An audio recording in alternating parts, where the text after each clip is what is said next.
மூவிக்கு போகலாமா அப்படின்னு குடும்பத்தோடு கிளம்பி நாங்கள் வந்து கருப்பன் மூவிக்கு போகலாம் அப்படிங்கிறதுக்காக பிளான் பண்ணி பூந்தமல்லியில் இருக்க கோகுலம் சினிமாஸ் தான் போயிருந்தோம்.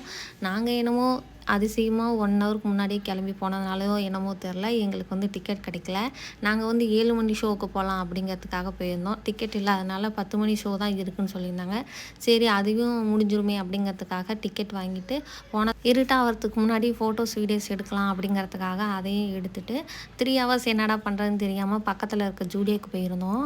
ஜூடியோலேருந்து வெளியே வந்தோன்னே அப்படியே ஸ்நாக்ஸு டின்னரையும் முடிச்சுட்டு டேரெக்டாக தேட்டருக்கு போயாச்சு. தேட்டருக்கு நாங்கள் போன நேரமும் ஷோ போகிற நேரமும் கரெக்டாக இருந்தது. அதுக்கப்புறம் நல்லா படம் பார்த்துட்டு இன்டர்வல் வந்துச்சு. ஸ்நாக்ஸும் வாங்கிக்கிட்டு மீதி படத்தையும் கண்டினியூ பண்ணோம். அப்படியே படம் முடிஞ்சிட்டு வீட்டுக்கு கிளம்பிட்டோம். நீங்கள் கருப்பன் மூவி பார்த்துட்டிங்களா? உங்களுடைய ஒப்பீனியன் என்ன அப்படின்னு சொல்லுங்கள். இதை மாதிரி நெக்ஸ்ட் நல்ல வீடியோவில் மீட் பண்ணுறேன். Okay bye. என்னுடைய மேரேஜ் பாதியிலே ஸ்டாப் பண்ணிட்டேன். யாருக்காவது ஏதாவது கான்டாக்ட் டீட்டெயில்ஸ் வேணுமா கீழே மறக்காமல் கமெண்ட் பண்ணுங்கள். பார்த்து ரிப்ளை பண்ணுறேன்.